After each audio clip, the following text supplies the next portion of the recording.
Hello and welcome to Hidden Existence. Hope everybody is doing all right out there tonight. We've got a great show tonight. We've got Ozark Mountain Sasquatch creator Shane Carpenter and Randy Harrington. How you doing, guys? Doing great, doing great. Very good, thank you. Good, good, good. It's been a while since we've caught up, and I know you haven't really been putting anything out there, but you have been still going out and doing what you do in the 400. What has been going on? Well, I mean, basically, it's been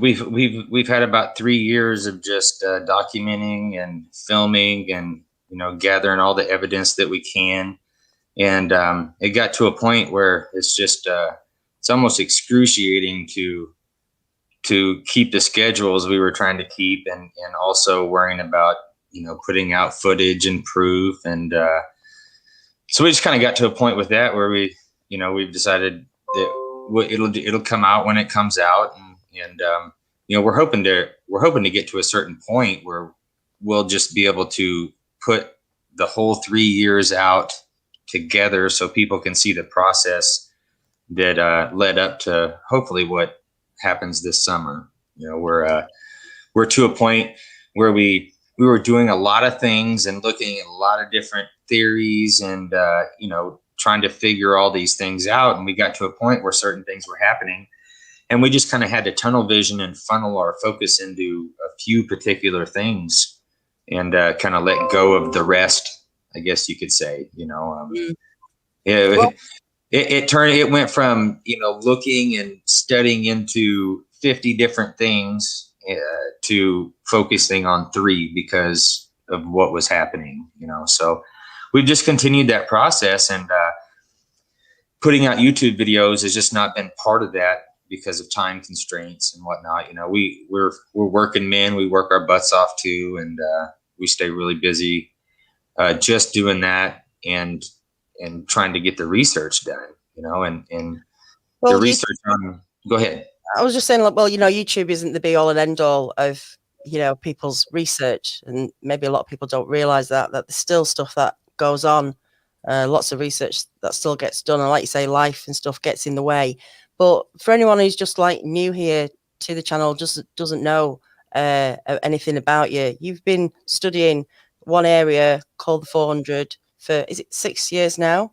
5 or 6 years? Yeah, 5, 6 years now, going on 6, and I got run into the property, and the homeowner was having issues with some things that were happening and didn't understand what was happening, and somebody else kind of tipped him off to what was going on, and then I was brought into the property, and things. I basically, I'd had a situation in 2013-14 where I was basically doing the same things that we've gotten accomplished here. I was trying to get those done, and I made a mistake and messed up the situation there. And when this situation came along, it was just important not to make the same mistakes, to be patient, and bring in and get some other people involved that I could trust, and that was it was easy to be cohesive with, and that's where me and Randy met, and so it's been the last 3 years we've kind of kept to ourselves for the most part, other than the documentary, and the documentary was filmed a couple of years prior to that. A lot of people don't know that. They think that it happened and we put that out, and that wasn't the deal. It happened, and it was about a year, almost a year and a half before we put it out, because it wasn't that important. I mean, it was all that was our attempt at, I should say, my feeble attempt at giving people an introduction to the situation.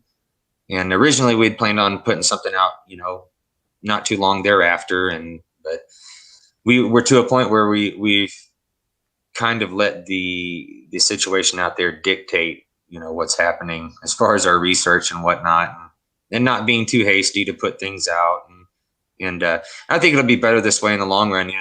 This place is just so active, and before we got on here, we were talking about the fact that the homeowner had passed away. He actually got killed, And some of the things that's been happening since then are just totally mind-boggling. For instance, just a few months ago, the previous owner's sister, who takes care of the property now, called me and sent me a picture. And there's a certain type of structure that I realized in the early stages of this property that they were using. It's like their own little signature structure. And this was left on the I'll just call him Walt. That was his name, the previous landowner. This structure was left on his Jeep, which is underneath a garage canopy. And there's no possible way that it could have happened on its own. And she literally called me crying, freaking out, because he had shown her these and told her, at one point in time, that they leave these things around his property. And is it like a glyph more than a structure? Do you mean a glyph? No, it's a type of structure. I don't want to describe it because anybody could get onto the land, would see these and be tipped off, but it's just there's a particular structure to it, the way it's put together. And it's just two pieces. But those pieces have to be shaped a particular way for it to work. Wow. So it's not something that would typically just be able to happen on its own, for the most part. But this was left on his Jeep. And, he had been gone for 6 months at that point, I believe. And so it was it's kind of a shocker, just to see that happen. And of course, we have all kinds of ideas. We thought hard on what it meant and whatnot. But the 400 it's just one of those places, man. We've been able to consistently somewhat interact with these things over and over and over. We've only been out there. Me and Randy were talking earlier, and I think we've only been out there 4 times when we didn't have things happen. Mm. And those were kind of early on in the stages when I was still working to kind of get their pattern, their timing down, because they are off of the property at times. And but it's a pretty consistent pattern. And year to year, I spend the spring picking up on that and trying to establish that. And that's when we once we get that, we know when to be there, and our odds go way up. So, well, Shane mentioned the other day, and this is worth mentioning again. Anybody who's been in this subject for as long as we all have, you've read everything, you've seen everything, and there are some reports that were very hard to believe. You don't want to say, man, that person can't be telling the truth. But when you'd hear about these interactions that people were having, on a certain farm or places like that, and they were so extraordinary that you're just like, they've got to be making it up. And now all of a sudden, after 3 or 4 years out here at the 400, we've had to align our thinking to it. It's very possible that these people are telling us the truth, because we're seeing the same pattern where over time it appears that the major catalyst for activity is the juveniles. That's just the way it is. And so they kind of have an affinity to you. They kind of like you. They kind of are entertained by you. And if they're the ones that are coming around constantly as they start to age out of the family group, those feelings that they have don't leave them. So they will maintain those feelings as they get older. And then you've got the next young ones coming up that will witness these older juveniles. So it's a pattern that can get better over time if we maintain a presence out there, and the next generation of younger ones start to come of age to interact. We're hoping, if the past experiences of other people who have these type of activities will show us that we have better things coming. Yeah, that's a really interesting point and thought. And Randy is convinced too, and I'm pretty close to being convinced that there is possibly a young one that the mom is carrying around or has been carrying around the last year, possibly. And if that's the case, then we may be in the beginning of that situation too. having the youngest one come up, seeing the juvies interacting with us, and with any hopes, if it continues, that one will become, it'll be easier for that one to become more open to us. And so, yeah, at some point you have to expect the juveniles to become subadults and then to eventually move on. At that point, the sole one providing activity will probably be the next juveniles down the line. And if they've witnessed things, we don't have to go through that introductory period that we did with the other ones. It will already be established, so we can start off on a little better footing than having to go through 3 years of getting to know them. So we're expecting some great things once we start finding some smaller prints out there, because then we're going to know that mom is carrying around some smaller one right now. Have you got, I mean, at the moment, you thought you've got 2 adults, 2 juveniles, maybe this baby. With the juveniles, I know you took, I don't know how many of casts you've got. Can you tell the difference, do you think, roughly? Can you even guess the difference in those 2 juveniles, the age difference, in any shape or form? So I've seen both of them, and having their tracks also.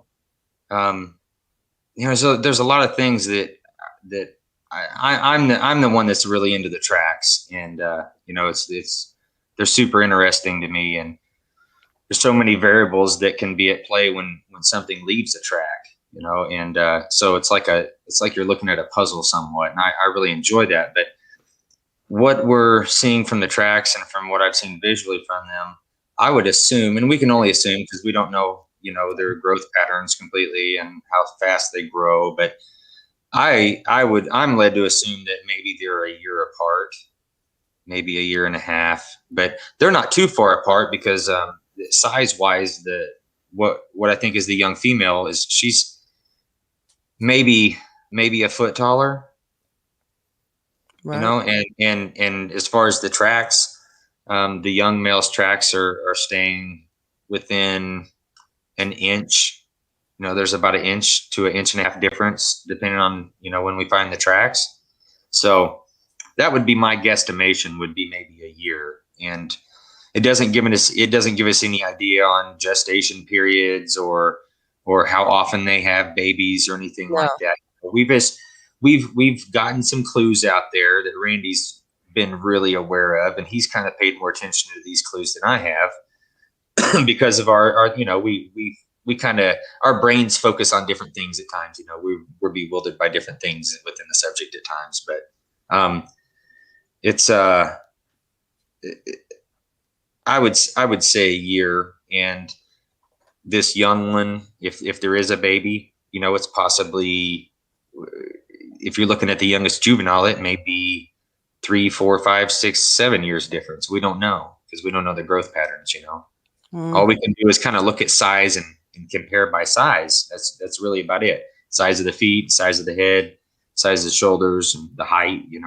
That's really all we have to go on. And anything other than that would just be conjecture and could maybe be, getting our mindset completely off from the truth and the facts. So hard to go there. Yeah, we can only dabble in what we think, can't we? Or guess. Yeah.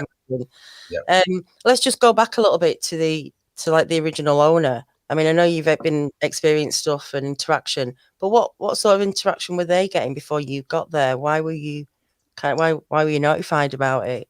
Was it friendly stuff? Was it good stuff? Or it didn't start off that way. Originally, before we got called into the place, he had actually seen one through his rifle scope, through a night vision rifle scope, hunting out of his barn. He'd been seeing what he thought was people, possibly poachers, on his property at times in a couple of these particular hollers. And at one point they were not shooting at them, but shooting somewhat in the direction of them, thinking they were people, trying to scare them off. right. They at one point they were using slingshots down into this holler behind his house. Then they started finding structures, and they thought maybe some, mind you, they're assuming these are people poaching on his land because there's a lot of deer. So he thought these people were, building little blinds, to hunt at night. And so he was tearing them down. And so next thing you know, they start building little structures right behind his cabin, and they would come up occasionally and beat on the back of the cabin. They almost tore the flue out of the side of the wall in the back of the cabin one time, throwing rocks. A lot of the times when we would go out there, there would be new rocks up on the top of the tin roof. So yeah, to him, it was scary. There was one night, the night that they almost tore the flue out, he called me while it was happening, and he was just scared to death, freaking out. And so for him in the beginning, it was a bad experience. He wanted it to stop and wanted him, whatever it was, to go away. And over time, with us being out there and showing him that we weren't scared to be out there around him, and we would come in and we would come up, after being out there 5 days on the way out, and we'd stop and show him video and things like that. So he started understanding that these things weren't necessarily so bad. I think what originally started off everything was he was a little behind on money the year prior to me coming in, and he had this one particular big holler on the property. He allowed a timber company to come in and cut down a large portion of it, and that was what triggered everything. That's when everything started. Right. So we don't know, but we think that was probably like their mainstay on his property, was possibly in that holler, and they came in and basically destroyed it, and that's when everything started. So it in the end, though, he was happy that they were there. He was happy that we were there, and when we're continuing the process. And his sister, thanks to her, we're still able to be out there, and she's allowing it because she understood that it was what was making him happy at the time. He was totally and completely thrilled with what we were doing out there. I think Walt really was enjoying when we would come up and say, this is what happened last night. They did this, and they were throwing rocks off that ridge, and you want to hear this recording. And I think we witnessed with Walt somebody who went from not understanding at all to understanding. And the moment he changed from one to the other, then it became something that he started looking stuff up online and started reading stuff and started to absorb more of what was going on and trying as better to understand it rather than something to fear. Yeah. Well, this is the thing, isn't it, about people who are experiencing and people who have encounters, is they trying to get clarity of what this thing is. So it's a constant ongoing thing, isn't it? Because we're never quite going to get there. Well, hopefully we will one day, but it feels like a long road, really, before we really understand what these things are and what they do and stuff like that. I know, Shane, you said you're into the tracks. Randy, looking at the physique of them, because I know you're a powerlifter and you must have seen images, or I know you've seen a juvenile and a big one. Did you see a difference in physique? And I think we talked about before, those muscles right on the back there, which takes some powerlifters a long time to get. I mean, well, thank goodness I've not had another. I didn't get to witness another large male, and I'm thankful for that, because it may send me back to the very beginning of the way I felt. So far, I haven't seen another large male. The first one that I ever saw was a large male that sent me into heart palpitations. So I don't know if I want to see another big male, especially because all he has to do is just be who he is, and that's enough to make me think that if these things were hurting people, there's nothing you can do about it. Mm-hmm. And that's what it does to me when I saw him. I mean, I was gobsmacked and dumbfounded that if these things had the mind to hurt people, I'm not sure there's going to be anything you can do about it. And that was a hard thing for me to get over, but in enough time I have gotten over it. And the fact that I haven't seen another male like that again helps me get over it, because now I just deal with the ones that, are my size or Shane's size and, not much bigger than us. And it seems like, maybe we could handle those if we had to, but we know we can't. They're probably 5 times as strong as us. But as far as size, they make it a lot more palatable to be in close quarters with them if they're closer to my size than 8 foot tall. Yeah. But the strength, when you think about people saying they can rip trees, and all that, it's just too much to imagine, isn't it? But you've seen them, and your encounter was great. It was on the researcher's report. It wasn't great for you, obviously, but you had an incredible encounter with the 2 that were at the back of your truck. That was pretty scary. So when the owner died, do you think the Bigfoot recognized that? I don't know. It actually happened on the property.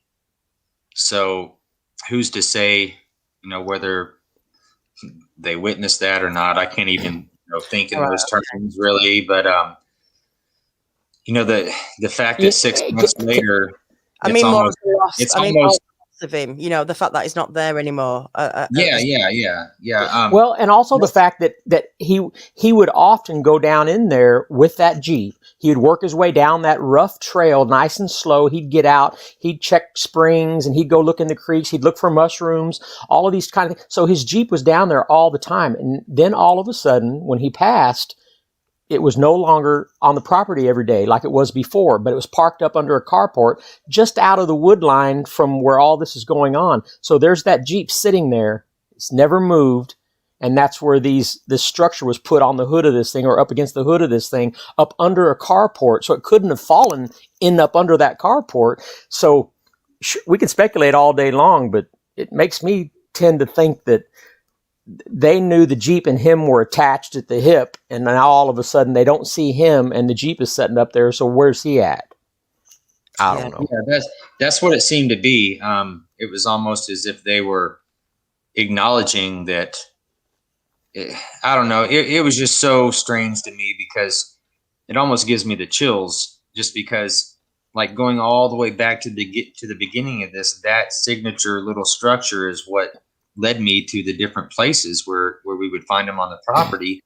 And then here we are, years later, 5 years, almost 6 years later, and that structure they're putting it on his vehicle after, 6 months after he's gone. It was mind boggling to me.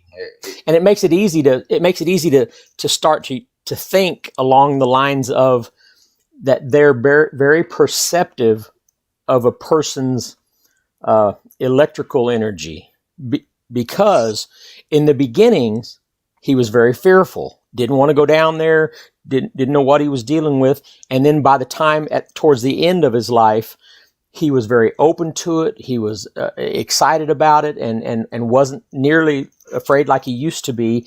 And so it's almost like they noticed that he wasn't the same person when it came to them.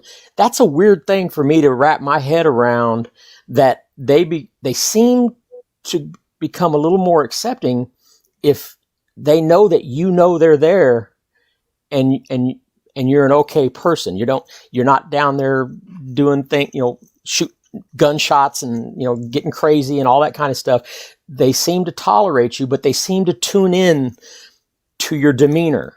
This is hard for me to go that step, but it seems that way. Your intent, they can pick up on your intent, I guess you kind of trying to say, and your mood. And there seems as though to us that there's a lot of things they do to kind of get a judge on your intent. They do things that allows them to kind of just seeing your reactions. Any of your reactions is gonna tell them something about you.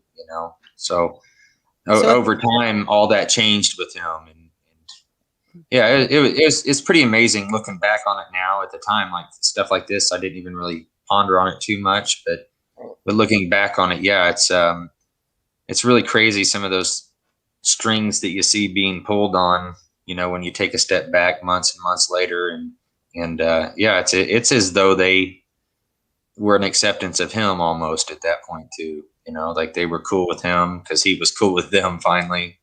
It was amazing.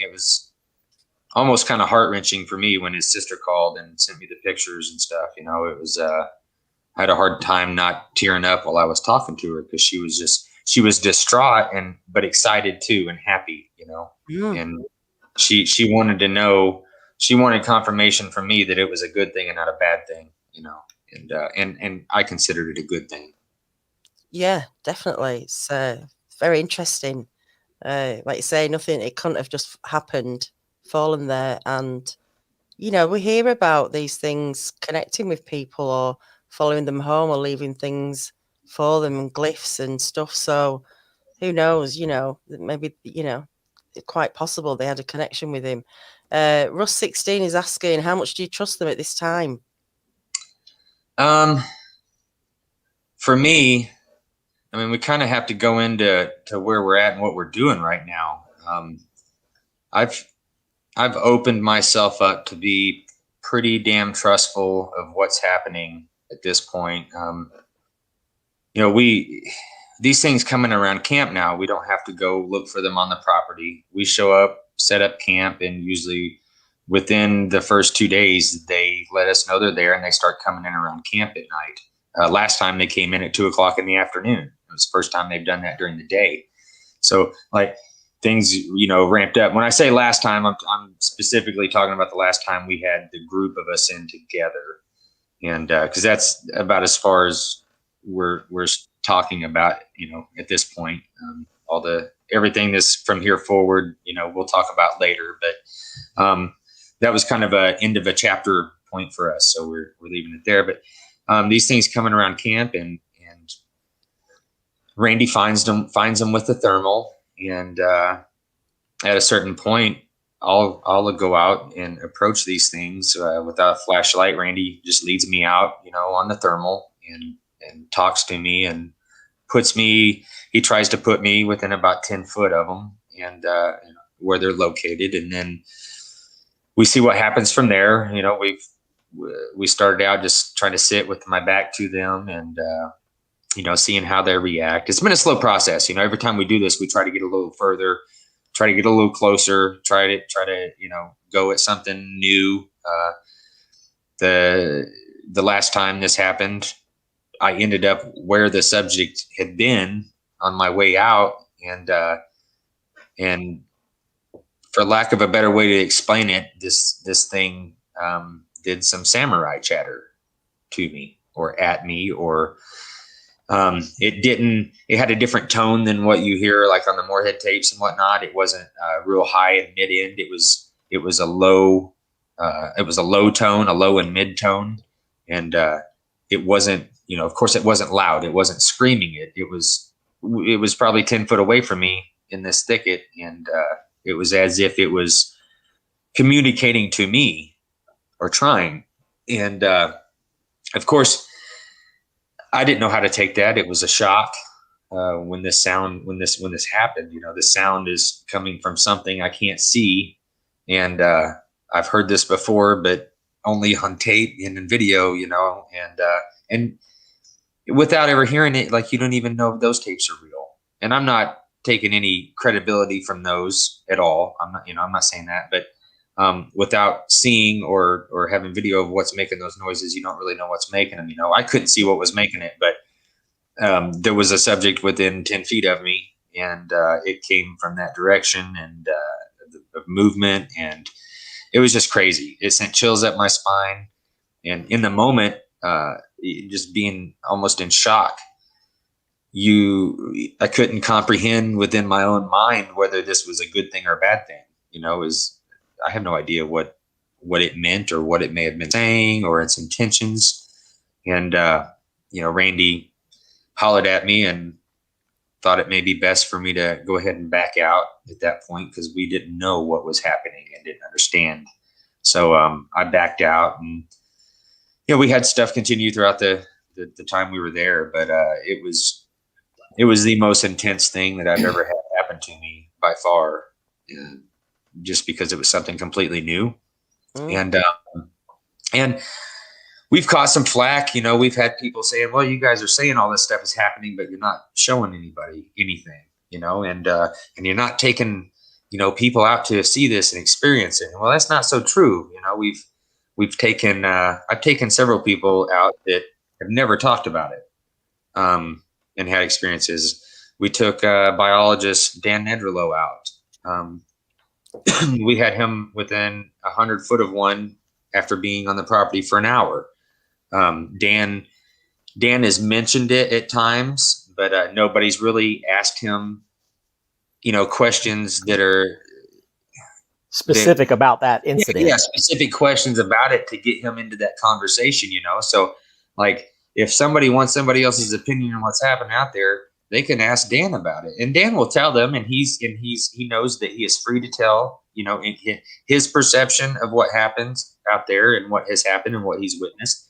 But people just don't talk to, ask him much about it, so he doesn't just go into it. That's the kind of guy Dan is, But if somebody asks him, he will tell you. We've taken Chris Reinhardt out there. Chris won't even say my name now. We kind of had a falling out. He won't even say my name right now, but he will never be able to say that anything that we've said, it was a lie, because he was there and he experienced it. I mean, he had a daytime visual out there. So, you can take somebody that has a dislike for me right now, and he's still going to tell you, yeah, all that stuff is true and it happened. Well, I think people need to understand, and any of the listeners here, Shane and I we're very goal driven, and that makes us the same in some aspects, but we're also very different in the things that we pay attention to. I am so detail oriented. Shane I consider him a track master. I mean, he can go out and find a broken twig, and they're all in the same direction following these tracks. I mean, he's very good at those things.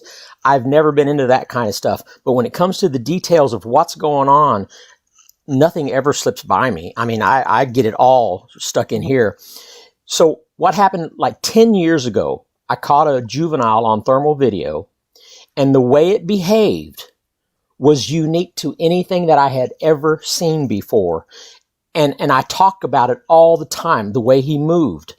And so the next time that I saw that again was when Shane approached the little one in the field there at the 400. Before it dropped down, it behaved the exact same way. And that's what made me say to Shane, that's a Bigfoot right there, because it's moving the same way. And then when we walked Shane out there and he shined a flashlight at it, it was the juvenile.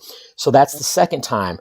We've caught that behavior again. So that's a minute detail that has been so important, because now we were talking about it. I said, well, now we just need to find that behavior during the day and we can get us a daytime footage. And you know what happened? We had some rocks thrown in at us at 2:00 in the afternoon. I went over with my thermal camera during the daytime, looked in that gully until I found what I thought could be a subject, and I watched it until it moved in the same manner that I've caught twice before. And then Shane went down in there and we got some possible daytime footage of something across the gully of it trying to hide. So to me, it's about taking these little minutia details, keeping them right here because they're important, and then feeding off of them and building off of them. We're going to make some subtle changes in the way we set up our cameras. We've got the camera set up now to where we can leave it filming if we ever catch one again, that we can just walk away and let the camera do the work. So that we try to make subtle changes in what we know works to try to get something better. And it's a slow process. In the middle of getting your adrenaline flowing and excitement and getting caught up in the moment of all these things, you still have to think thoroughly through about, this is what I've got to do. I've got to set this up, and I've got to let my camera do the work for me and do all this stuff. Sometimes that's hard to do in the heat of the moment. Mm-hmm. But for some reason, I kind of have the ability, maybe it's because of my fire department training, it's really run me through the coals in high stress situations, to still be able to think through the pattern of steps that you've got to take to get to completion. So a lot of times I'll have in my head what I've got to do, and I do it. And sometimes it works out, sometimes it doesn't. But so far it's been beneficial to us because I'm strong in certain areas, and Shane is certainly very strong in a lot of other areas. But since we're strong in different areas, we kind of mesh together well. Yeah. Well, it's important, isn't it? It's important that you have a buddy, I think, to go out with, someone who you can be honest with, and, try to identify each other. And also, like we talked before, to say, no, that's rubbish, or be able to say that without upsetting them, you know? Yeah. And that's me and Randy are really, we're okay with disagreeing on things and, talking about things and sometimes we disagree, but we're okay with that. It's the mentality of people nowadays is just bewildering to me. A lot of people's mentality is if you disagree with them, you hate them, or you see that a lot nowadays, and it's just crazy. And it just goes back to like bringing people in.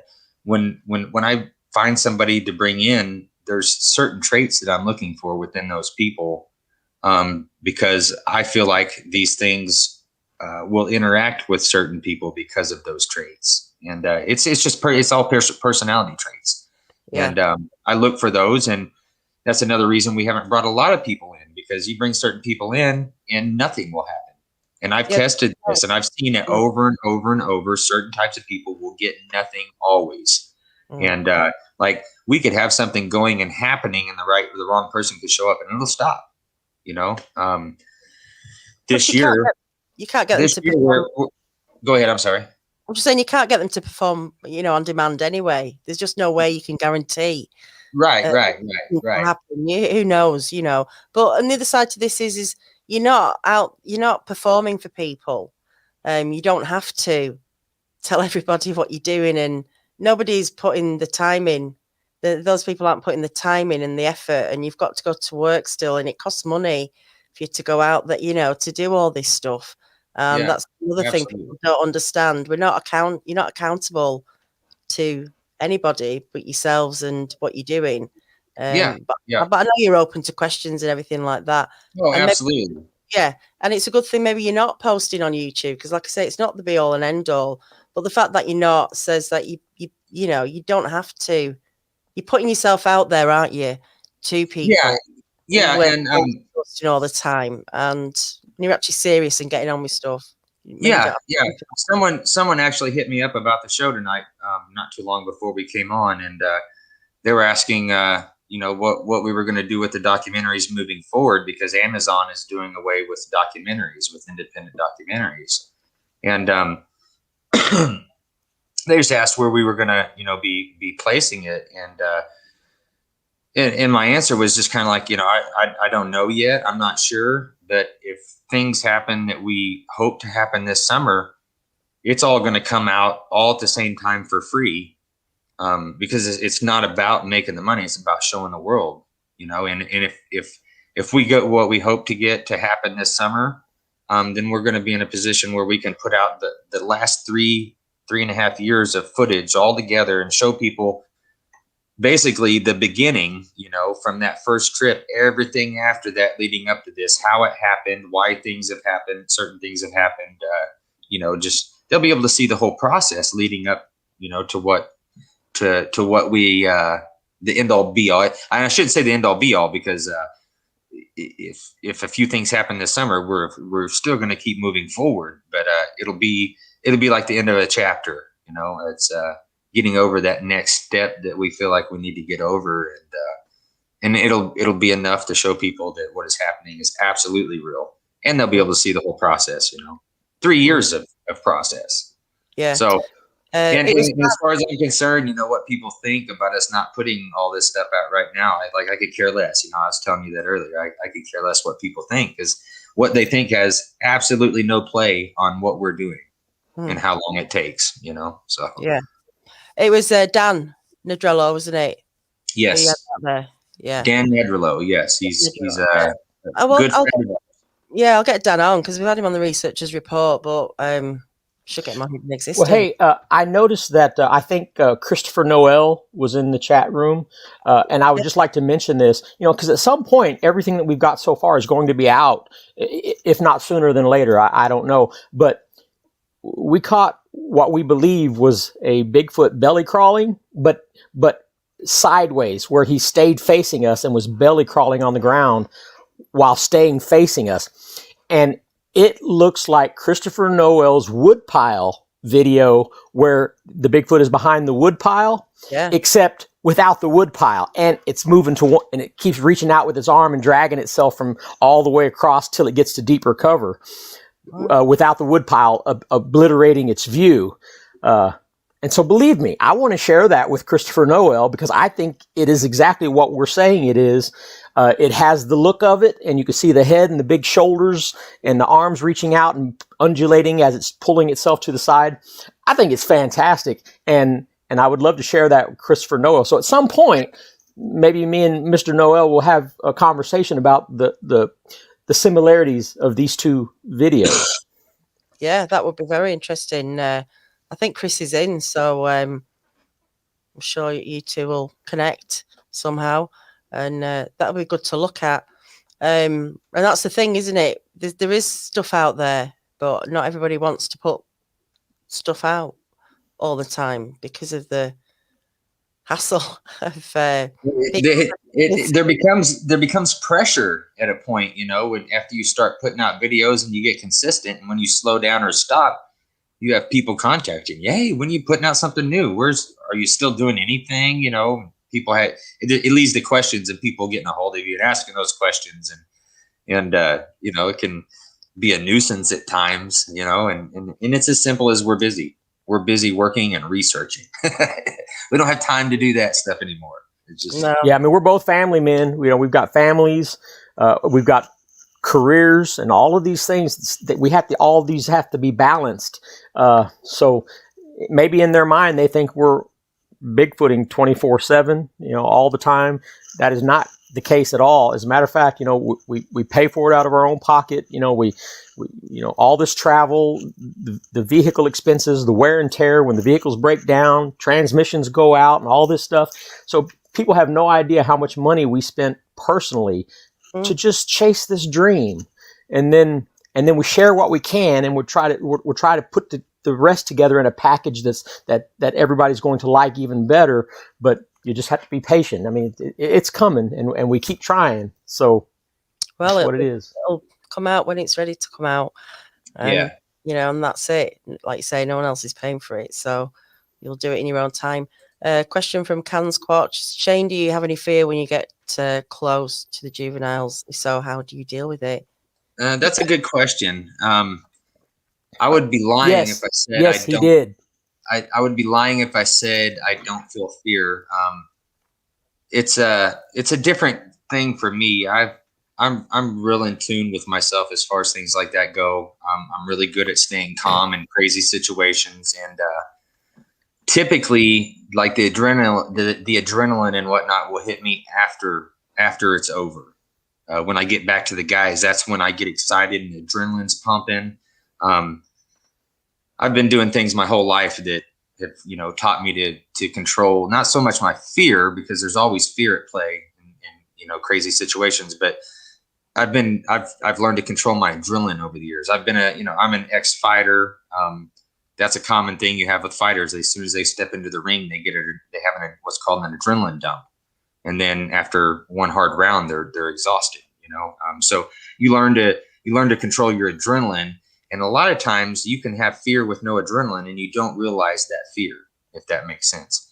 So when something happens that kicks your adrenaline in, that's when your mental fear really kicks in. So most of the time I'm not really experiencing fear in the moment. But a couple times, I've been almost shit myself. I do know the first time when we had Dan Nedrolo there, and we were watching Shane on the thermal trying to direct him to that juvenile. I do know I was begging him to sit down, to get on your butt and sit down. And he later said, I couldn't get my feet out from under me because I had to have my feet under me in case I had to get.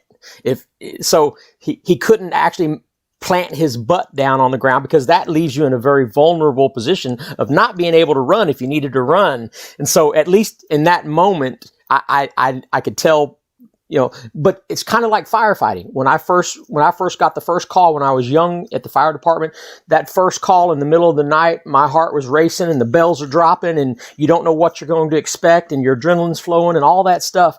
But you know what? Over time, it happens again and again and again, and then it gets to where it's just common, and you no longer have that excitement and the adrenaline.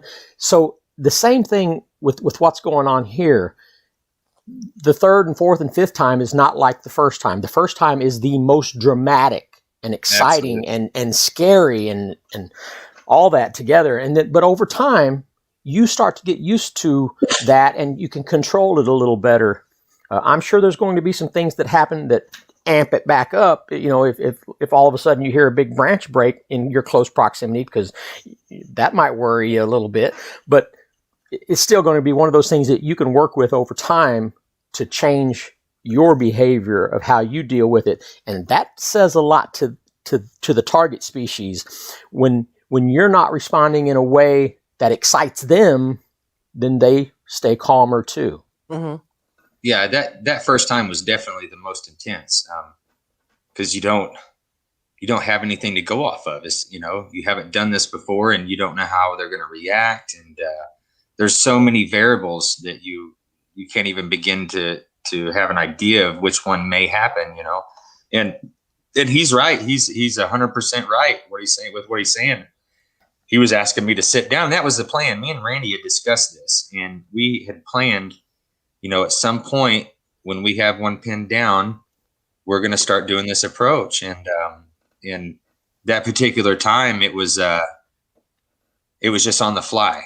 You know, Dan just happened to be there. We were 100 feet from one, and I just decided it was time. I'm going to do it. And Randy was like, "Are you sure?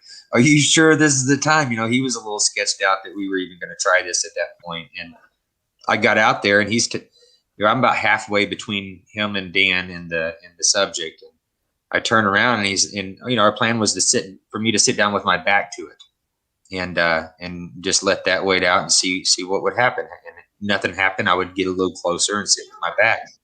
Well, I turned around and I squat down to sit down, and my feet would not let my ass touch the ground. So I'm in a squatting position on my feet. You know, I'm just like, I can't do it. I physically cannot put my butt on the ground. And so, yeah, a lot of truth to that story. And it was very intense. I was scared, but I was also controlling myself as best I could as far as my adrenaline. And, you know, knowing that at some point it's got to happen. We got to do this at some point. Why not now? And we just went through with it, and it was amazing. And it was definitely the scariest situation I put myself in. I've been in scary situations at this point, but they weren't scary because, like Randy was saying, it's halfway normal for us now. We've kind of established that they're not going to do anything bad at this point.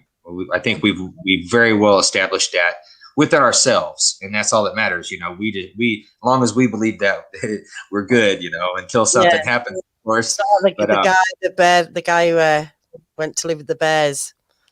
Yeah, right. Yeah, let's not talk about that. I don't want to think like that. But you don't know. But you don't. That's the thing, though, with these creatures, you just never know, do you? But hopefully, like you say, you've established some sort of relationship with them, whatever way that is. They know who you are, and they have been interacting with you. And maybe I think even playing games with you sometimes, like they know kind of what you're doing.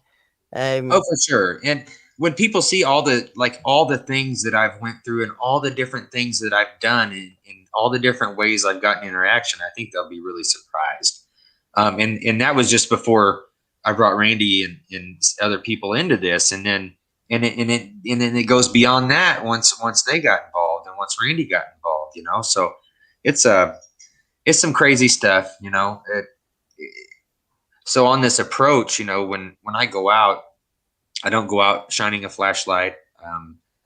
I have been taking a camera in my hand, a small camera, but I haven't turned it on.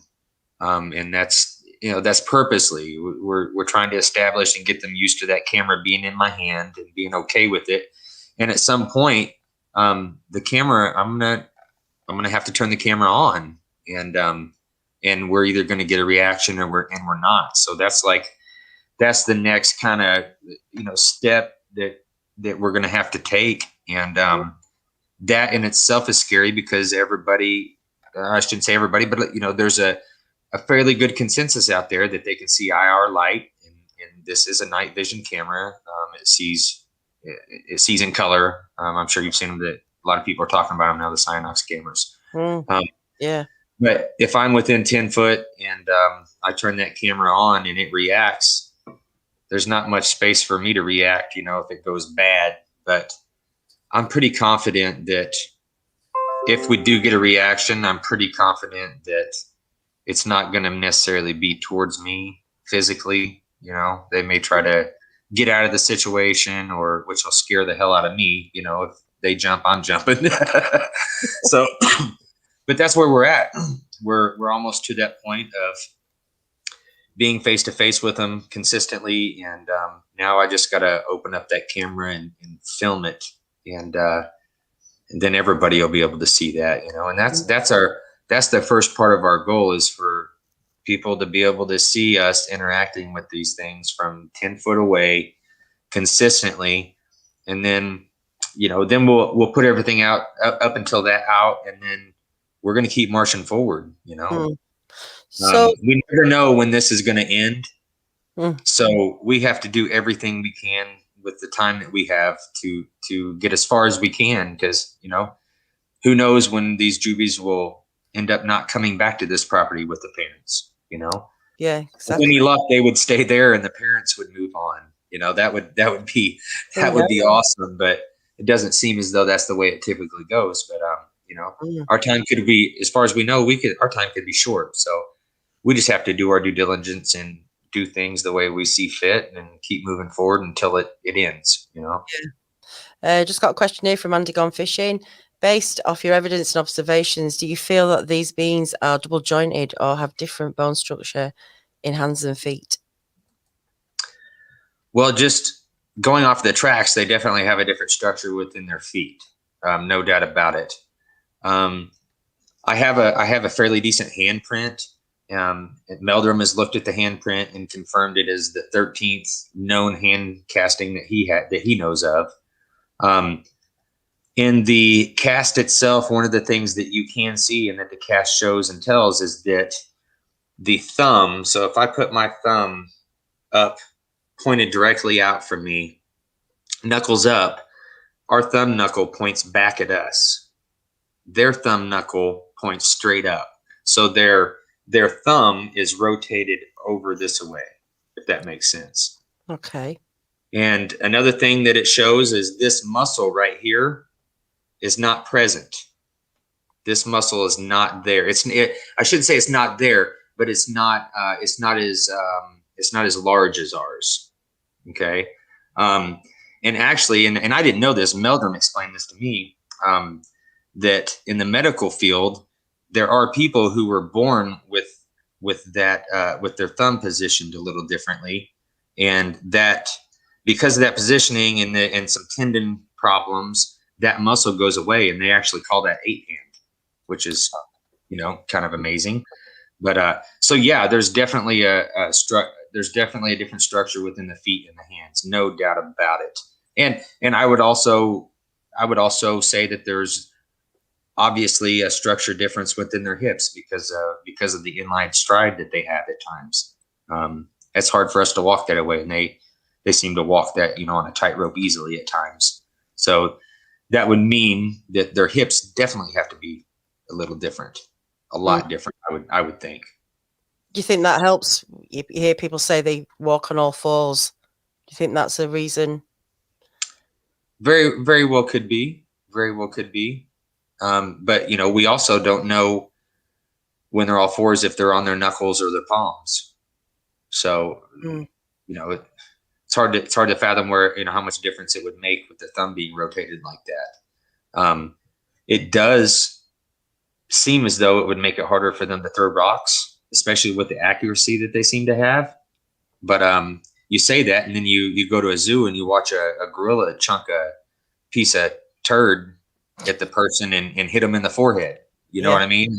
Like, gorillas have great aim when you really would start watching videos of gorillas throwing things, and like chimps throwing sticks at each other. Even without that thumb, they have the accuracy. They pick up things like this. They just don't use their thumb. Yeah. And that's a lot of what this muscle is here for, is that muscle gives us that enables us to do this and enables us to fold it inward too. So this muscle not being is defined as ours changes the position of the thumb, and it changes how they use it or don't use it. So would that help, on an open hand running on all fours? I don't know, but I mean, it would definitely help if they were running on their knuckles. It would help them fold their thumb almost behind the tip of the fingers versus underneath them. I was meaning more the hips though as well. The hips in a different way that they can go on to all fours. Because I mean, how are they doing it? Right. So think about bears. Bears can walk upright, but they have a hard time. They typically don't do it for long periods. Gorillas, same thing. They can walk upright, but they typically don't as much. So who knows? Their hips may be a mixture of between ape and us, and have a rotation that allows them to do both comfortably. Well, when I had my encounter in 2006 where I saw the big one, he actually came out of the woods, leaned way over with his arms swinging as he was coming up to the back of my truck. And his hands were only about a foot or less from the ground while they were swinging. That's how leaned over he was. I felt like he could have just went into 4x4 mode just instantly, just by pitching himself forward another couple of inches till his hands hit the ground. So he was already in a position to be in 4x4 mode while moving bipedally. He didn't stand up straight backbone until he got to the back corner of my truck. But up until that point, he looked like he was ready to go running off in 4x4 mode if he needed to. So it's like he kept himself close to being ready for that position, which is kind of interesting to me, which means he was walking on his two back legs all the while his hands were so close to the ground that he could have just went ahead and laid his hands flat on the ground and still been walking his back legs in the same position, I thought. Yeah. His glutes would be massive, won't they, doing that? I don't know. At that point, I was trying to hide. Yeah, got a question from Strangeland. Seems you're familiar with this group. Do you think there are others that you don't know of, or any passing through? Just a young one. Yeah, I tend not to think so.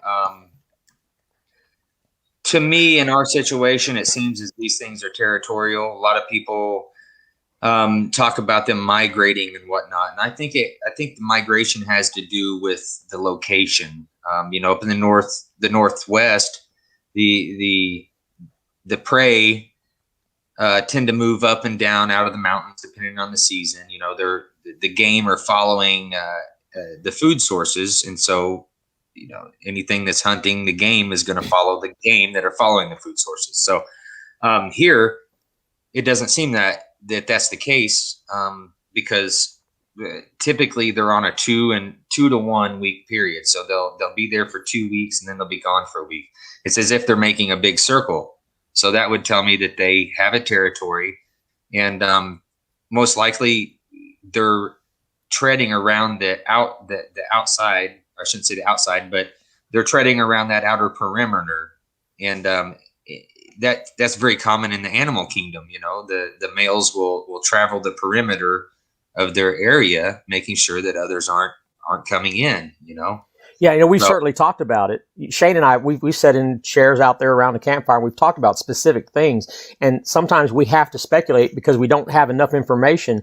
But it seems like our speculation may border on the truth. And the fact is, Shane is not finding the large male's tracks down in the low areas like he was finding the female and the juveniles. It's like he primarily stays in the upper areas on the ridges, and which would be, the border of this property. So we've speculated that maybe his main job or goal is to walk the perimeter of that property that they protect or watch, because we don't see his tracks anywhere else. So at some point you have to take what you've got and see what makes the most sense. Yeah. And so it seems like they're digging up clamshells and maybe taking some food up to him. He might be killing a deer every now and then or a wild pig, but it's like they're the ones gathering the water, the food down by the water in the creeks and stuff. His tracks are never found there. So why is that? Well, it would think that the male's role would be to protect the area, and the only way to protect the area is to stay close to the border. That's really interesting. Yeah, and the deer kill that we find them. We always find the remains in a specific area, in a specific holler, and the only tracks we find in that holler and around that holler are the male's tracks.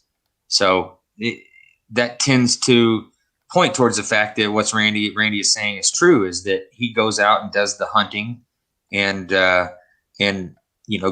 takes the perimeter of their area and protects it. And the female and the juvies seem to be the gatherers.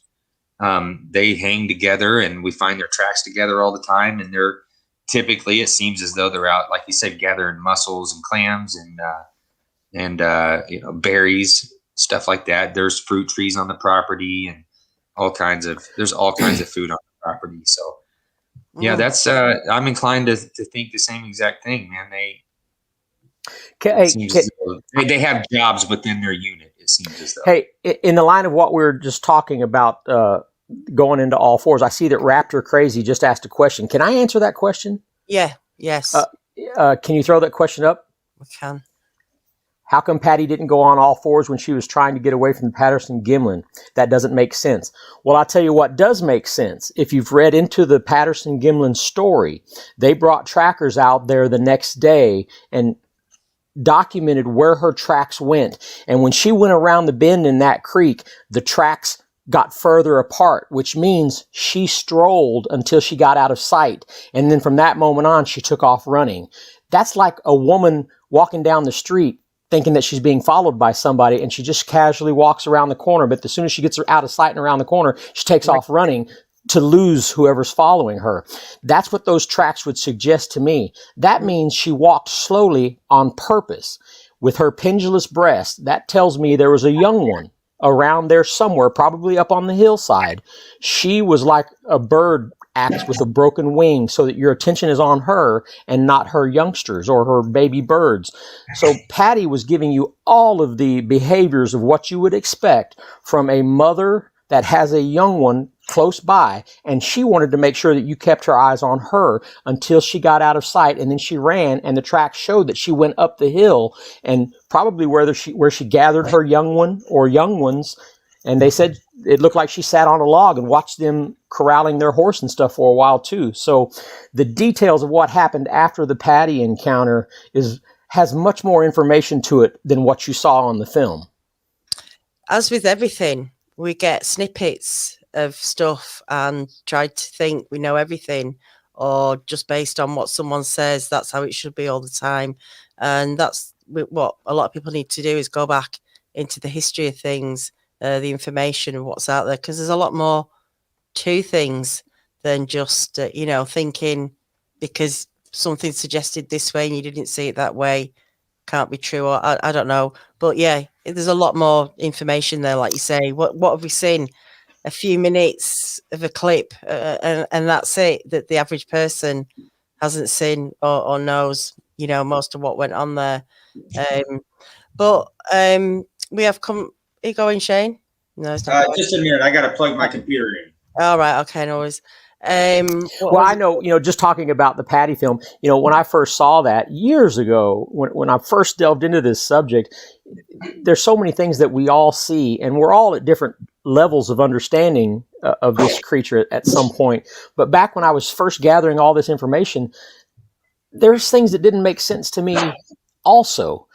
But with all of my experiences up till now and the things that have happened, now I can look at it with a different mindset. And with what's going on at the 400, I can clearly see that these things are not animal-like when it comes to their thought process. They are very intelligent, almost like a wild people. That's hard for me to wrap my head around at times because of the way they look. But you got to take away the way they look. That's just environmental. What's in their head is the thought processes that are very similar to us. They seem to care about their families. They seem to be very intelligent. And the track patterns of Patty, the way she walked slowly until she got out of sight and then ran, that's intelligent. I mean, she needed to get back up on that hillside and gather up her young one. If her breast would tell you that she had a young one, maybe it did, maybe it didn't. But I would say those pendulous breasts tell me that she was breastfeeding. So if she needed to get back up there for a reason, probably to find her or to get her young one. And her young one was not with her, no matter what, what's his name finds on all the videos. So it, to me, logically, these things are intelligent. And Patty is one of them, and she did an intelligent thing. She behaved in an intelligent manner in a way that she needed to protect her young. That's a a good interpretation of what could have happened there, and it sounds likely, doesn't it? She certainly wasn't pregnant, so she must have a kid, like you're saying, nearby. What's the more interesting sort of? I mean, I know you're picking up a lot of detail and stuff, and do you think you're going to be able to communicate with them more than what you're doing now? I mean, like you're saying, the kind of human-like. What do you think is the way, or what can you communicate with? I think it's going to have to be a very simplistic form of communication, maybe hand gestures, because you can only guess it. Well, they're talking English, but they talk so fast. I don't know any of that stuff, so I don't know how accurate that is. But I'm thinking, go back 150 years ago, or even further, when they were interacting with Indians and Native Americans. I would say that there was probably a lot of gift giving and hand gestures and friend and stuff like that. So I think it's going to have to be very simple, but it's going to start with sitting on the ground and being completely submissive to their presence. Take the fear factor completely out for them. I don't know what it's going to do for you. That's not for me to say, but we have to take whatever they're afraid of, and they are very timid. You have to take that part away from them if you want them to be comfortable at all. And the only way they're going to be comfortable is if you are completely vulnerable. And you're going to have to put yourself in a vulnerable position. That means you can't be on your feet in a way that you can be aggressive if you need to. You have to show them that you have submitted. Saying it's certainly easier than doing it. But I think it's going to be important. And then if you've got a Snickers or whatever food product, if you can just kind of lay it out there and be very gentle in your movements and I don't know. I think you can communicate with them, but I think it's going to have to be very simplified communication to begin with. I'll say this, and I'll go a little further into the story of what happened the last time. When this thing did the samurai chatter to me, I was shocked and surprised, but I didn't necessarily, I shouldn't have been, I guess. Earlier on that evening, as it was getting dark, I went down the hill from camp and sat in front of this. There's this dark area in the woods down the hill from our camp where it gets really thick. And I sat in front of this dark area and there's a few Native American words that I've looked up and learned over the years, and I threw those out. There's a few times where we've caught the same thing being said on audio. Of course, we don't see what's saying this. It's ahu. So that's one of the terms that I say that a lot out there. I don't know what it means. It could be bad. I hope not. But if you look into a couple different Native American languages, one it's hello, one is basically friend. So I say that out there occasionally, but one of the things that I also did was I mocked the samurai chatter. And then that evening that happened. And was that a catalyst to it? I don't know. Was it coincidence? I don't know. Where do you even start on processing all that? So like Randy says, if they communicate with samurai chatter, we don't know it. So how are we going to use that? So it's going to have to be some simplified way of, mainly letting them know we don't have bad intent. I think that's the main thing, like he was saying. hopefully it isn't a pickup line. I got none of those, so I hope so too.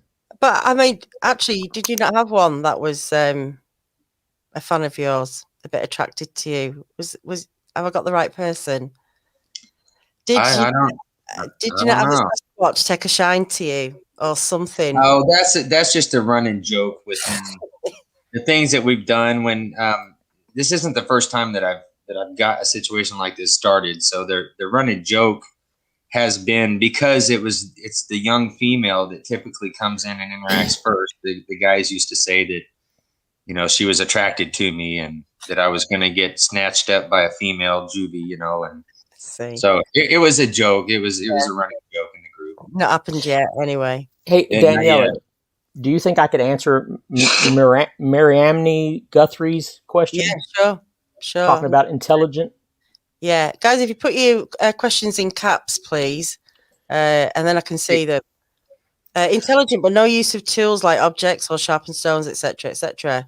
Well, what I'd like to say to that is that's because you're thinking that their intelligence is tied to our history of intelligence.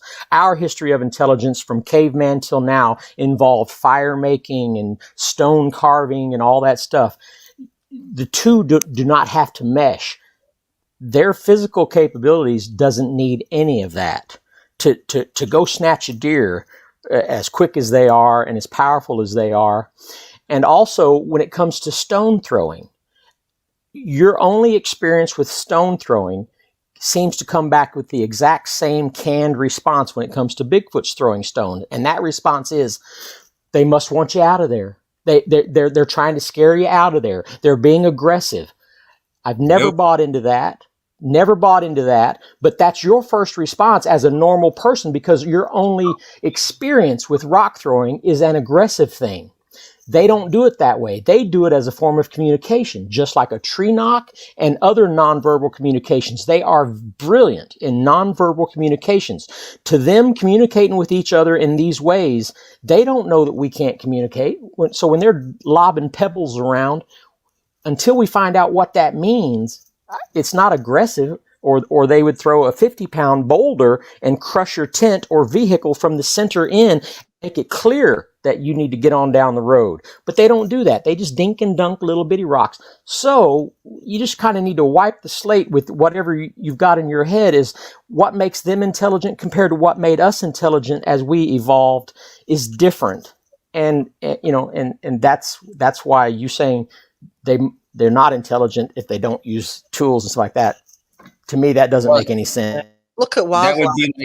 That would be like a Bigfoot saying that humans aren't intelligent, because if you drop an average human off in the woods, they're going to die. They're not going to make it. You know, it's the other side of it. You know, if you can't live in the woods with nothing, then you're not intelligent. That's the opposite of it. You know. You look at wildlife, though. Well, I'm not trying to disparage. I'm not trying to disparage Miss Guthrie. I just want. I'm hoping to have her think a little bit different about why she's thinking that way. Yeah, we need to check. We need to be up a bit more, open-minded about, and like you say, not to put our own kind of things we do on those creatures, just because we think we're intelligent. Lots of wildlife do incredible stuff with nothing, just off their own backs, to create things just beyond what we could imagine. So who knows? And there was another question. There's a suggestion from Curious Cryptid. Use your cameras with each other so the subjects see you pointing them at humans. And maybe nothing happening, nothing bad happening. I don't know what the deal is with cameras, but they seem to react to them. And there's a lot of theories and ideologies on why they react to cameras and what exactly they're reacting to. But I think sometimes we overthink. When I first got into this, the first thing that I thought about when it came to cameras was the lens. These things watch people kill deer looking through a scope of a rifle. Every single year they watch people kill things all the time looking through a scope. So if you pointed something that had a lens on it at them, if they don't know what that is, all they're going to recognize is that lens, right? And something comes out of those that kills people, that kills animals. So that was my first thought on cameras versus, the electrical field they're putting off, or, all of that stuff. But I just wanted to throw that out there because of a comment I saw. Yeah. There was another one. I think many things they do to scare us, the more you fear them, the more you stay out of the woods. Pretty much bluff. That's very possible. But I want to say this, though. With the rock throwing, I am convinced, like Randy was talking, it's like a form of communication. So to them, I'm convinced that when they're throwing rocks, that they're using that, possibly to scare you off. But it could also be a way to judge you as a person. If you react crazy, if you react, get excited and scared and you're freaking out, you become unpredictable. And one of the things that I've found, it seems to look this way, is that they love predictability. And that's why, I started all this using patterns, is because they seem to use patterns, and that predictability is gonna ease them because they know what to expect, or they know what's gonna come next. And if they're throwing rocks at you and you're freaking out, and you're the human that may pull a gun and just shoot, without thinking. So for me, I believe it's a way that they are able to cast a judgment on our personalities, and see whether or not we're the type of human that they can possibly interact with or be safe around, I should say. It could be. I mean, I always think of this. They could be just little timid things. I mean, my dog's tiny, but when she shows her teeth, because she doesn't want you near her, it's because she's nervous. But she could be like a Rottweiler. But I mean, she doesn't even come past my ankles. And I just wonder sometimes these big things are throwing the rocks, going, oh, go away, please. Just go away. You don't know, do you? It's perception, like you say. Of course, you're going to feel scared seeing something that big or having rocks thrown at you. But is that the intent coming from the rock thrower? I don't know. I don't think so. But it's interesting, isn't it? It seems as though they use it for a lot of things. Like I saw in a comment, they may be using it to draw your attention. Absolutely, they do it. They absolutely do it. I was in a position one day, and 4 big rocks got hurled around me, and they were the size of a softball, and none of them came close to hitting me. And this was well into it. This happened just a couple of years ago, a year and a half ago. And I didn't feel like they were trying to scare me away, because it's happened many times, and we're interacting with these things, and that still happens. They still throw rocks. So if they were trying to scare us away with the rocks, they would have gave up by now, because it doesn't scare us away. And they continue to do it, and they do it in different situations. So it tells me that they're using that for many things. Like, they can get a lot of information about us from throwing rocks. It's that simple to me.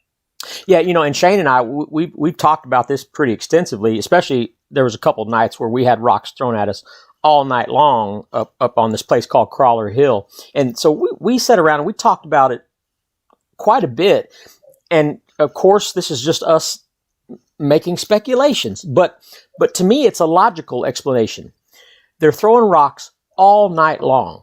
Just pitter patter, rocks coming down all night long. And we know it's the juveniles, but what's in it for them? Why would they take that much time and effort and spend so many hours doing the same thing over and over and over again?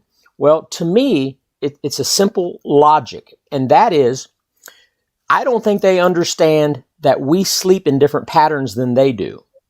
They're up all night and they sleep during the day, but they like watching us. Everybody knows they have a curiosity of watching people. But the moment we get in the tent, that's when the rocks really start in earnest for a long time. It's after you get in the tent, about 30 minutes after you get in the tent and get quiet and pretending to go to sleep. That's when the rocks really start coming in. So it's almost like they don't quite understand. And yes, I've said they're intelligent, but they also don't have some understandings of some things. And that is, I don't think they understand why we sleep a different pattern than they do. And I think the rock throwing is, would you guys come back out? We like watching you. We're entertained by watching you. Why are you quiet? And in that fabric covered thing, when we can just, so I think they just throw the rocks because they want you to get out of the tent. They like to watch you. And that's just makes the most logical sense to me until proven otherwise. And I want to add to that, just because of a comment. They have never ever hit our tent while we were in it, at least in the 400. The night me and Randy stayed up on Crawler Hill two different weekends, and the one weekend we were bombarded with rocks all night long, and not one rock hit the tent. It would hit the table next to the tent. They would hit all around the tent. They would hit the side by side, but they never ever hit the tent. And that, if I was gonna think that they were trying to, create fear within us, I would think they would hit the tent, Yeah. But it's not the case. So yeah, like Randy says, it's almost as if they're saying, "Hey, come back out," like they're trying to get our attention. It's unreal. It's fun to speculate, but most of it is just speculation. We just play around with ideas, and sometimes we go with an idea and something will happen that will disprove it, and sometimes it won't be disproven, and it's just an idea that we had, but sometimes it makes sense. What are some of? I mean, I know you try and stick to the same patterns and do the same thing, and that's what you've done for years, is just to create your own patterns. What have you done that you've experimented with that has kind of pissed them off? Is there anything that game cameras? We don't use game cameras in the 400. It tends to slow things down. So you see that immediately, do you? Even a recorder. I mean, a lot of times we'll have a lot of luck with a recorder because we'll use parabolics that can pick up sound way off in the distance. But one time we left a recorder with rocks piled on it by a certain trail that we thought they were coming down into the creek. And 10:30 that night, you hear something come up, remove all the rocks, and then start tapping on the recorder. So you can hardly place anything that they don't notice, and so it's just hard. It's hard because even a pile of rocks was something that they knew was out of place, and so they had to disassemble the pile of rocks, and then they see this recorder down there, and they start tapping on the recorder. So it's hard to figure out what exactly is triggering them for these items. I see some comments on smells. Yeah, and I just want to address that real quick as far as their smelling and our smelling them. In the 400, I have never ever smelled anything out of the ordinary. In my old research area, I only got a whiff of something that was pungent once when I was around them. So as far as the smells, I have no idea. I have always assumed, could it be a gland? Possibly, but typically when you hear about the smells, it's in areas that are wet a lot, like the Northwest. And if something is hairy and wet a lot, it's going to smell. It's going to have that wet dog, just like a wet dog. The case is a little different down here. It's not, it's not wet all the time. And July is the most active time for us down here, and it's hot. So if there's going to be any smell, it's going to be sweat, you would assume, but I have not smelled one of these things ever, even being within close proximity of them. And as far as them smelling equipment and whatnot, that's a common theory that they smell really well. Well, they have bigger noses than we do because they're larger. So that's going to allow them to have more olfactory sensors, but they also don't have a nose that's elongated like other animals that smell well, and that gives them more room for more olfactory sensors. They don't have the snouts for that. They have noses that's similar to us. Granted, they are larger, so they're going to be able to smell better, but I'm not convinced that they have the sense of smell that a lot of people think that they do. I mean, just logically thinking about it, you have to have a snout to house the amount of sensors to bring that up, like a dog or a deer or any animal with a snout. Well, the only thing that I think that we can prove with the evidence that we have as far as a certain thermal video is how fast they react to what we do, which tells us that their eyesight is spectacular at nighttime. And so with that type of eyesight, maybe that makes up for the fact that they don't smell, their nose wouldn't indicate that they have the same smelling capacity as a hound dog or a bear or anything like that. So they got a nose like us. So again, we think we've got proof that their eyesight is top notch, and they will react to the most minute detail of us even starting to look in their direction, which certainly contributes to them staying hidden.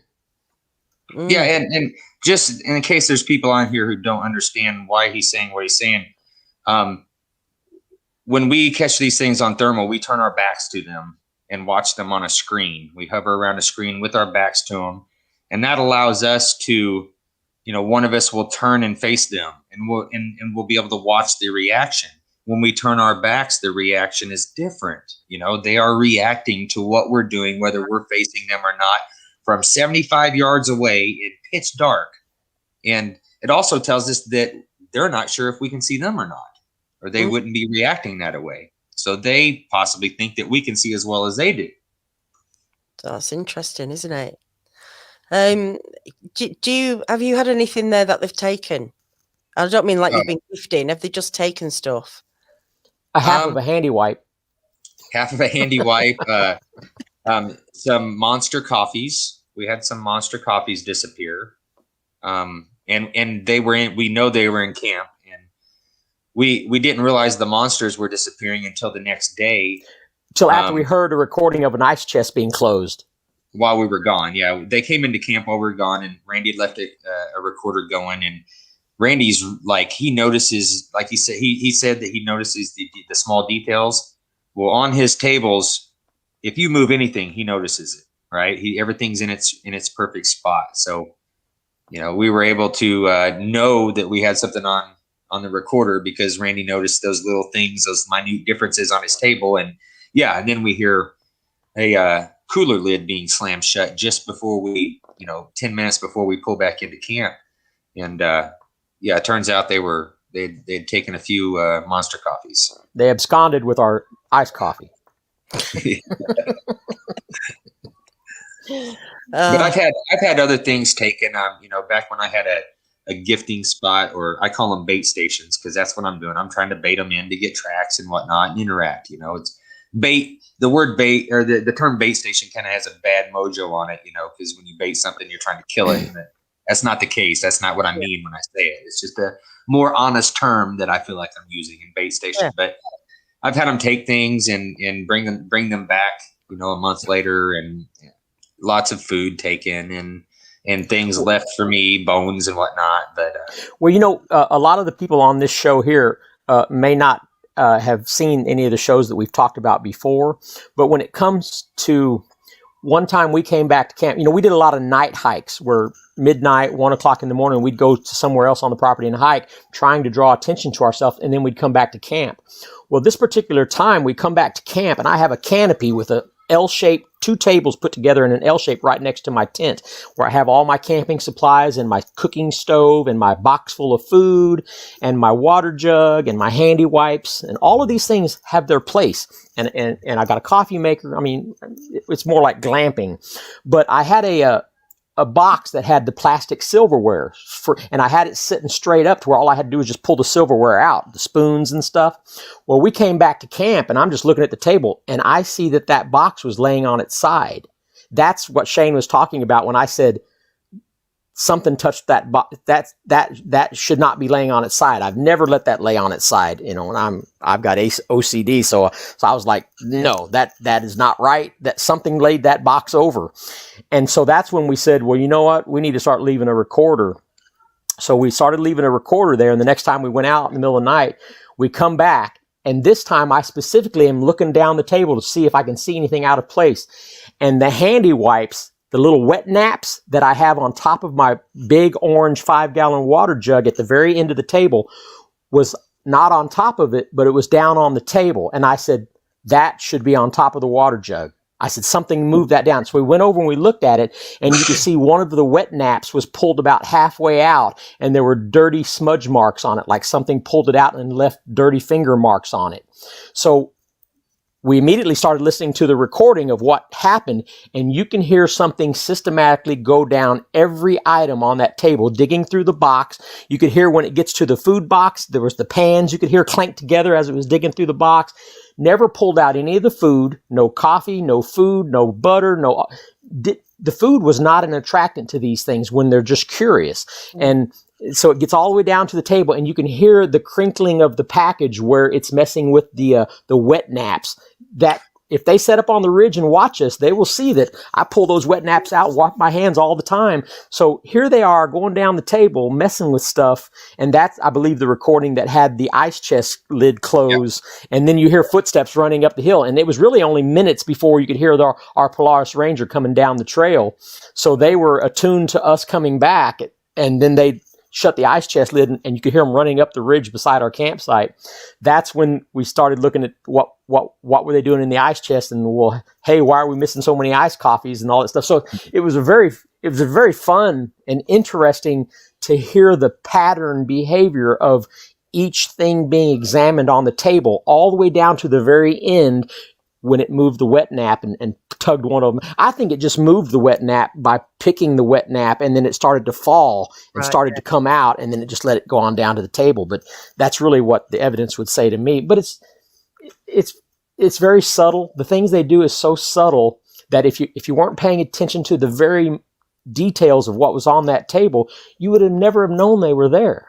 That's the way they are. They don't want you to know they've been there. Because they don't want to ruin a good thing for them. I think they enjoy this process.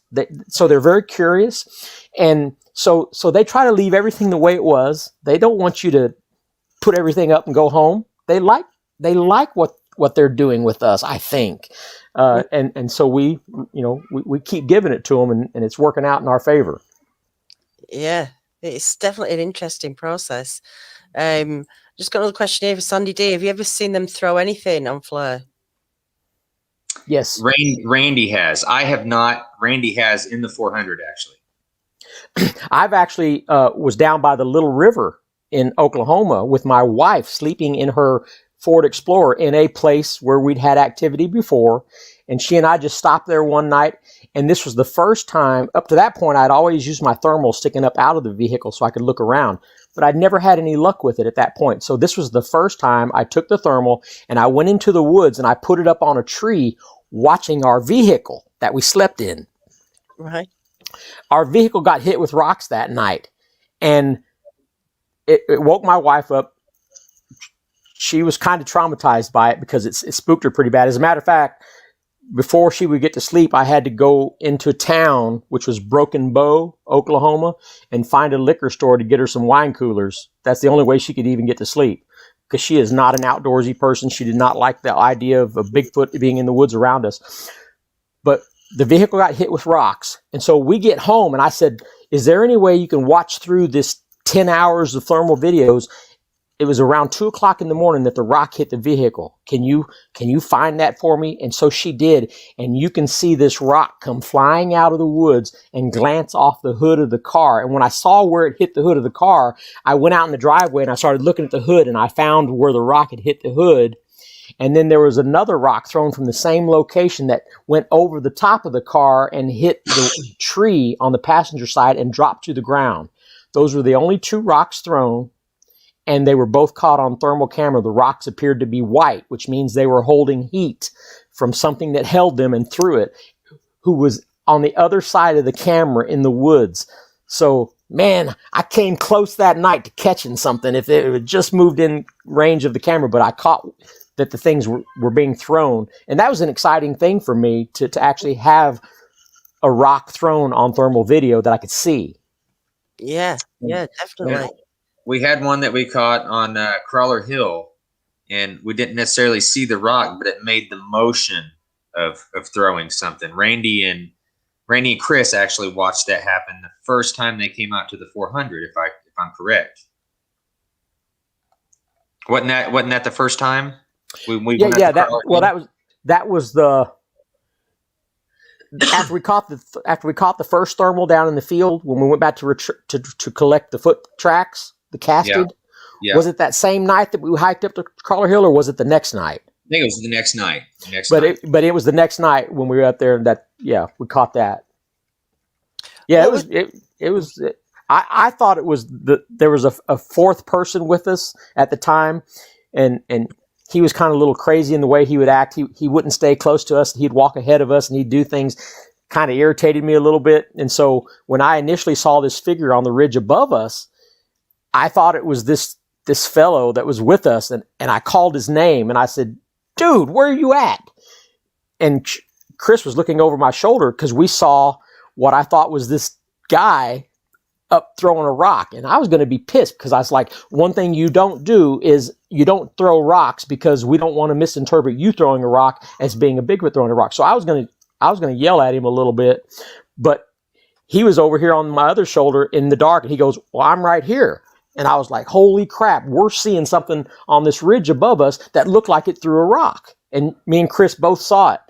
And we were pretty excited because from that moment on, Chris was shitting bricks because there was an aggressive Bigfoot 60 yards up the hill from us that wanted to rip all of our heads off, according to him. and that was his fear, misinterpreting the situation. You know, we discussed that earlier, misinterpreting what the cause of this is.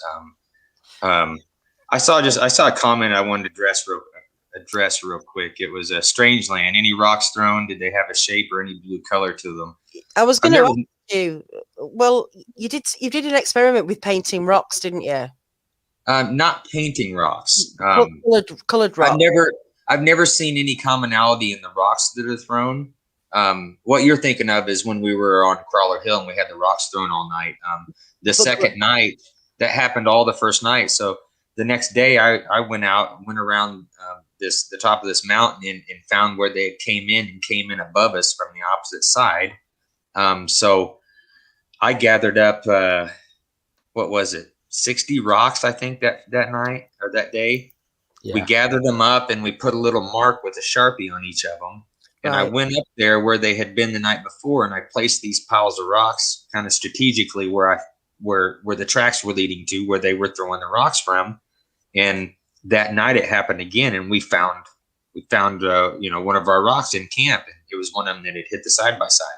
So we actually placed marked rocks up the hill where they had been throwing them previously, and they threw some of our rocks back into camp the next night. It was crazy, absolutely amazing, that was kind of a new thing for us. It was just kind of on a whim, and we hadn't heard of anybody else trying something like that. And we assumed, going back to smell, we assumed it would not work because they would be able to smell the Sharpie. You know, Sharpies have a pretty strong smell when first put on. So we assumed, and I thought, oh, we'll try it. You don't get any evidence if you don't try. And we tried it, and sure enough, they threw some of those rocks back. So that was kind of cool, but never seen any similarities in the types of rocks they throw. No, so no shapes, colors, nothing to them. Because I think they mentioned in the chat Snow White Bigfoot. I mean, she's had a lot going on for a lot of years, doing that stuff on the porch with the whatever communication is going on there. Seems like a very long process, and she's got some great evidence. She's one of the people I actually follow. I don't follow too many, but I actually follow her. But I mean, if anyone's going to communicate with him, I'm sure she will at some point. Going to find that right thing to communicate. All the little things that she uses. I think at some point there's going to be some sort of understanding of what do all these things mean. I love that she does what she wants to do and doesn't really care what people think or say or suggest. She does her. I really appreciate that about her. Definitely. Got one more question because we've done quite well tonight. Really an hour 40 minutes. Is the area close to Poplar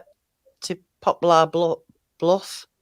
No, it is not, but I know exactly where Poplar Bluff is. I'm from West Plains, Missouri originally, and Poplar Bluff is northeast of there. And I've been to Poplar Bluff many times, and the Mark Twain Forest runs from central Missouri, basically central Missouri, all the way over to the east, side of Missouri, which is where Poplar Bluff is. And the Mark Twain Forest, I promise you, is littered with these guys. These things are definitely all over the Mark Twain Forest. There's a lot of stuff going on in Missouri right now.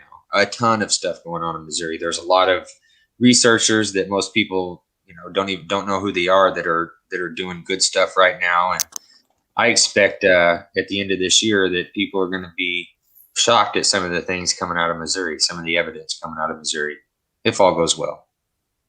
Sounds good. I did have one more question. The surrounding properties owners, are they getting any interaction around the 400? Not that we know of. There is one property owner that has adjacent property that butts up to this property, and on Walt, the previous landowner, he had all the years he lived out there never talked to this old man, and the old man stopped one day out of the blue. This was after we were already involved in doing our thing out there, but he stopped kind of out of the blue and struck up conversation with Walt one day while he was out in the yard, and 5 minutes into the conversation, just bluntly asked him, "Do you believe in Bigfoot?" And so that kind of tipped us off that maybe these things, when they're gone for a week, are moving through his property or onto his property. I've never approached him and asked, for fear of giving away what's happening on the 400. We have to be real careful about who knows where that place is and what's happening there. Really, there's already too many people that know. And there's one person in particular, he knows who he is, but he discussed with two different people trying to get in the back door of that property. Right. And, so at this point, I make anybody and everybody sign a non-disclosure agreement before they know anything. And that's just to protect the property owners, Yeah, I mean, of course. I mean, not everyone needs to be there, do they? No. You say it's your thing. It's private land. It's something you've been doing for a long time. And, I think you should decide who goes on there and who knows and all that, Yeah, yeah. And speaking of that, and going back to the previous part of the conversation, we were talking about bringing people in, to verify what's happening. And I was telling you how tough it is for me to find people that I feel like won't halt things, when they show up. So I think in October, we're going to be bringing out Mark Newble and Larry. Oh, great. We're going to have them both come out, and they'll be free to bring their equipment and document everything that happens along with us, and hopefully have some crazy experiences with us. And there's people out there that think we're not bringing in people to verify what's happening. We are, but some of it's hush hush, and a lot of it is finding the right people. They're a great set of guys. You can look for any better set of guys to come out there to be with you. I mean, I think that'd be amazing when you meet up with them. Look, I appreciate you coming on tonight. We've lost Randy. I think he's done well anyway for nearly an hour and 42 minutes. Right. We're only going to do an hour, weren't we? But it's been fascinating catching up with you. And be good to do it again when you're, got a bit more stuff about you, and you're going to put something together eventually. No rush, obviously, but that would be good to talk about that. So thanks to Randy. Sorry, he's just his connection must have got us something. I've put the link. Oh, he's back. Hello. There he is. Back for round two. Sorry, I lost you guys. It's all right. Well, look, there's a couple more questions. Should we just get them out of the way, and then at least I've asked everybody. Ramil is saying, what are the possible purposes of Bigfoot structures or signs from your observation? Just your opinion, of course. Well, I have lots of ideas and thoughts on the structures, and that's all they are, is ideas and thoughts. I don't really have any evidence that would tell me one way or the other what they are or why they build them. And honestly, it's something that I've just quit thinking about for the most part, because in the 400, and it seems as though in this area in general, They don't use a lot of big structures. They're typically smaller, less noticeable structures. And that may be, maybe those big structures have to do with migration patterns and giving them things to follow. And maybe they don't migrate here because they don't need to, because everything is there, and so they don't need to use those types of structures. There are structures they use that I know they use because like I said, I located these different areas using those structures, and I know positively that they're using them. But I think that that's more of a signature structure of their own. And, so I have no idea. I have no idea, man. I could tell you some things, but you'd think I'm crazy. I think I don't think things can get any crazier, to be honest. We've lost him again. All right, well, look, let's say goodnight. Judy Wheeler, are you near Judy Wheeler, near Arkansas? Has there been any reports around there?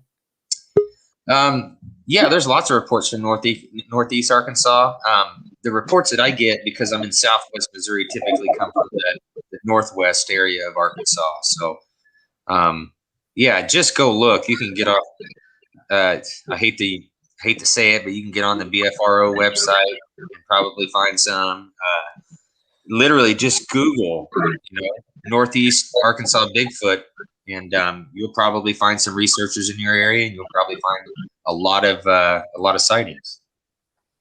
Yeah, there's lots of places, isn't there? Got a bit of an audio thing going on, but there are, like you say, BFRO for whatever. Some reports are on there, aren't they?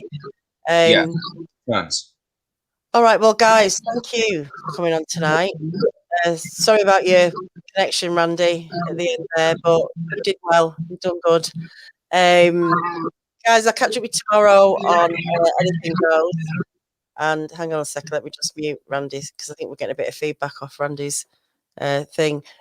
Shane, just hang on there, will you, before you go, when I shut off. I just got something to ask, a couple of things to ask you after the show. But guys, everyone, thank you in the chat, everyone who's been in tonight and participated. And sorry if I missed any of your questions. Pretty sure if you put them in the comments after the show, Shane will answer anybody's questions. Like I say, I've put the link to Ozark Mountain Sasquatch in the description. Go and check out Shane's videos. And where is are you still on Amazon? Was it on Amazon? Into the 400? It was, and as far as I know, it's still there. I know they're changing the platform and doing away with independent documentaries and stuff, and so I don't know how long it'll be there. But if they shut it down, I'll throw it up on my YouTube channel. It'll be free at that point. Yeah. Okay. Great. All right, everyone. Thanks once again, and until I see you all again. Good night.